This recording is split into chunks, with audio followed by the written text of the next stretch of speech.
Hello everyone, so this is the first episode of a series that I would like to title Book Club. I got this idea from a famous YouTuber, Ali Abdal. He's also in the productivity finance niche. Every single month I try to read at least 2 books. Sometimes it could be 1, but I try to read 2 books every month. So what I would be doing is reviewing at least a book every single month. So like the title and the thumbnail implies, we are going to be reviewing today this book, Rich Dad, Poor Dad by Robert Kiyosaki. Personally speaking, this book has helped me a lot. It has changed the way that I view finances, the way I view money, the way I view what liabilities, assets, and all of these things are. So if you're serious about wanting to make money or to build wealth, then this book is something that you should consider reading. The author of this book is Robert Kiyosaki, and he's basically talking about his experiences whilst growing up, the experiences when it comes to finances. So as the book implies, he has 2 dads. Each one had an entirely different mindset when it comes to finance. With that said, we're going to be dividing this video into 3 parts. The first part is talking about poor dad's mindset and his mentality. The second will be talking about rich dad's mindset. And lastly, we're going to be talking about how we can develop rich dad's mindset. So without further ado, let's get straight into the video. So if you have never heard anything about this book before, then you might be wondering, how does Robert have 2 dads? Well, one of them was his actual dad and one wasn't his dad. So the first one, the poor dad, was his actual father, and rich dad was his best friend's dad. The point being that he learned certain things from both his rich dad and his poor dad. Before we get into his mindset, I want you to understand that poor dad wasn't actually a poor person, alright? He lived an almost comfortable life. The poor came from his mentality towards money. So he could say things like, oh, I can never be rich, or the reason why I'm not rich is because I have so many kids. He could talk about how investing into stocks and real estate and things like that are a very risky thing to do. He would glorify the idea of the only way you can make money is by going to school, getting a corporate job, and working yourself up the corporate ladder. Poor dad was a very intellectual and educated person. He had a PhD. I think he completed 4 years of undergraduate work in just 2 years. So it was someone that was very, very learned. That's probably why he glorified the school bit. So the summary of the mentality of poor dad was, he wasn't someone that fancied investing in various portfolios. He wasn't someone that fancied building your business by yourself. He always focused on the idea of going to school, getting good grades, getting a job, and then working yourself up the corporate ladder. While that may work some of the time, most times it doesn't work as well as people would like it to, especially in countries where job opportunities are not as high. For example, the country that I'm in. So now let's head over to the second point, which is rich dad's mindset. Now, rich dad was exactly the opposite of poor dad. Now, at the point Robert was writing this video, that's when he was young. Rich dad wasn't the richest person per se, but his mindset towards money was sure to make him a very wealthy person. And he died being the richest person in Hawaii based on the records that Robert put in his book. So the mindset of rich dad was that yes, school, education, all of those things are very good, but it's not a sure bet for you to make money. Rather, he would focus on getting financial education. So he would say you should be educated in things like taxes, assets and liabilities, how to scale a business, how to buy a business from someone, how to invest in real estate, things like this. This was the kind of education that rich dad would focus his time on. He would make statements like, instead of working yourself up the corporate ladder, why not own the corporate ladder by yourself? Every time Robert would tell his poor dad some of the things that rich dad would say, he could get angry, or he could be like, oh, that's a proud statement, or whatever the case is. But rich dad understood that the only way to make true wealth or to build true wealth is by minding your own business. And this was something that Robert stressed on. And the first time I saw it, minding your own business, like, what does that mean? Well, it simply means that you should mind your own business, like your own company or your own idea or whatever it is. Now, me personally, I don't think a 9-to-5 is a bad thing. I don't think so. I mean, the whole point of life is to enjoy what you're doing.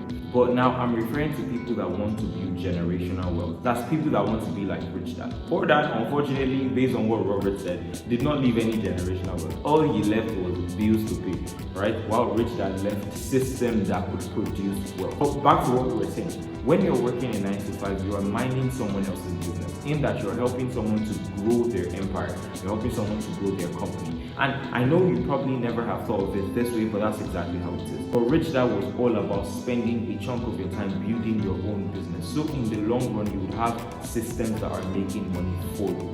So you see the difference between these two people's mindset. One had a very positive mindset towards making money, and it led him to make more money. One had a very, very closed mindset about finance, about business, about entrepreneurship. Obviously, his life was a testament to that fact.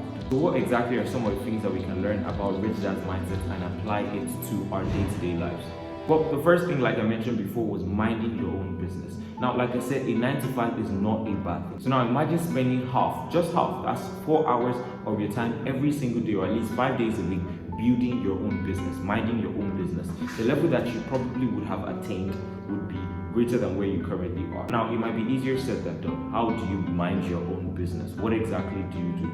Well, like I said, Rich Dad was so focused on getting financially educated. So he taught himself things like taxes, understanding liabilities and assets, understanding what types of stocks to invest in per time.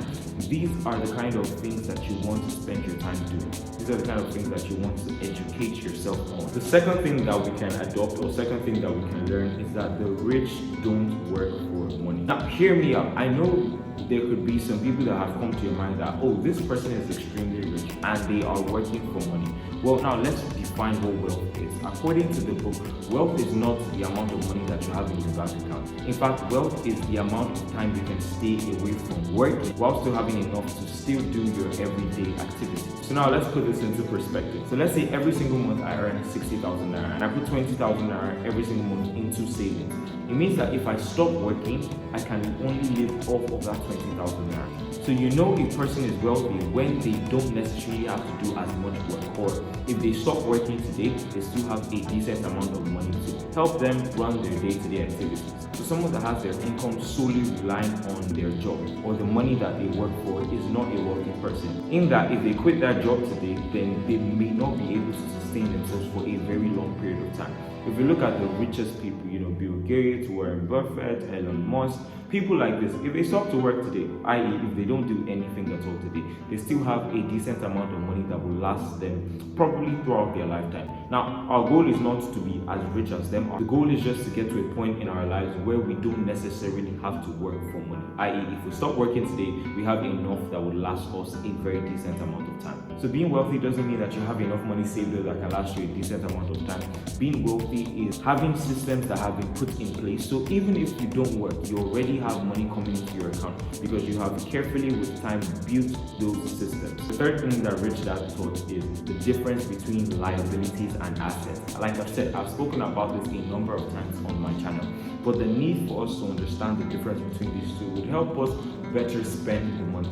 So we find out that most times people invest their time into liabilities as opposed to assets. But what exactly is the difference between the two of them? Well, simply put, assets are things that will bring money into your account, and liabilities are things that will take money away from you. So the whole idea is to put the bulk of our money into things that will reap returns as opposed to putting our money into things that will take our money away. And those people might say, oh, this is obvious. I mean, assets, obviously, liabilities. But the thing is that many people buy liabilities and think they're assets. So you could buy a car, you could buy a house, right? And you think that those things are assets. Meanwhile, those things take money from you in that if you have a car, you have to buy petrol. If you have a house, you have to do maintenance. Now, it doesn't mean that you should not have those things. But what Rich Dad did was that he first invested into assets, i.e. real estate, stocks, dividends, things like this. And the income or the profit from those assets was what he used to fund his lifestyle. So it's not that liabilities are a bad thing. It's that the difference between the rich and the poor is that the rich would first invest into their assets, and the income from those assets is what they use to fund their liabilities. We usually refer to this as delayed gratification. So there was a particular time in the book that Robert Kiyosaki and his best friend, remember that Rich Dad is Robert Kiyosaki's best friend's dad, right? So the best friend and Robert went to meet Rich Dad and they said, teach us how to make money or teach us about finance.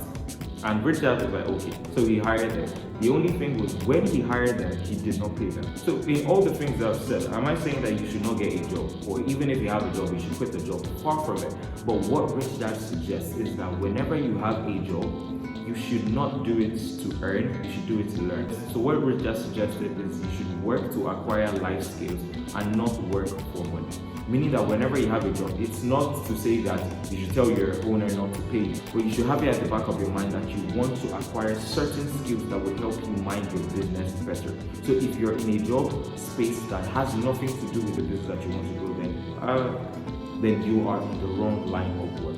So Robert would say that you should know a little about everything. It doesn't mean that you should be a jack of all trades, but it means that you should know a little bit about finance, you should know a little bit about investing, about sales calls, about marketing, about these various branches of business, so it will help you build your business. So if you are a copywriter, right, you should not do it to earn money. You should do it instead to learn the skill of copywriting to enable you to better your business. Personally, I think the book Rich Dad Poor Dad is a must read for anyone who is serious about finance, investing, and basically on a journey to acquiring wealth. The book is not just about how to make money and whatever. It's about changing your mindset into the right way to making that money. But if this is something that you like, that's the whole book club series. If you want to get into a bit of my life, in that you would have an idea on the books I'm reading, things that I learned. Basically, if you enjoyed this video and like this series, please leave a comment down below so I will know how to modify. Also, if you have comments, reviews, things that I could have done better, then leave a comment as well. And most importantly, if you have read this book, tell me some of the things that you learned down below. I'll make sure to read and respond. I don't have a lot of comments. I'll read everything and I'll respond to everything. In the next episode of Book Review, I'm going to review the book that I just finished reading, Sell Like Crazy by Sarbi Subi. Like I mentioned earlier, I have a business. This will help me get better at advertising, marketing, and things like that. The book is absolutely useful. So if that's something that you're looking forward to, make sure you hit the like button, subscribe, turn on post notifications so you're notified every single time. I'll see you in the next video by God's grace. Take care. Peace.